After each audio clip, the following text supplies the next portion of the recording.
Nong ilam kaseng Kongres ubah Vincent H. Palau loong baga parti kan sepenyeng dagi Kyrtong ki Lait na ki Jingshah Kynnoh Bamsap ha kan election ki yung dorbar tawa nya usnam ahajar apulai ha ke jela ubah Palau le thu ha ki nong tho khubor baga seng Kongres kadang la banle bha namal babun na ki Kyrtong jongki kadang long ki bathamai ha ga sain perthei bat ki babun na ki long ki ba klem don dak tho bria Ula kentho ru baga parti kadang penkre ya ka election bansawan bat kumba arpau hadu apusan na kisispa ki constituency kimpat dep ban penkre baga parti kadang le ela ka jong kakam.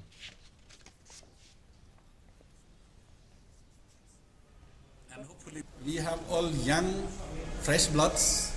Most of our candidates are new, fresh. Most of our candidates are out of corruption charges. And the talk of the town, the talk of the people of Meghalaya now is the corruption. So I think if you look in that angle, Congress will be the only party where have all young, fresh, combination of those who have been defeated also, and combination of the young educated, and opportunity be in Karo Hills, be in Khasi Hills also.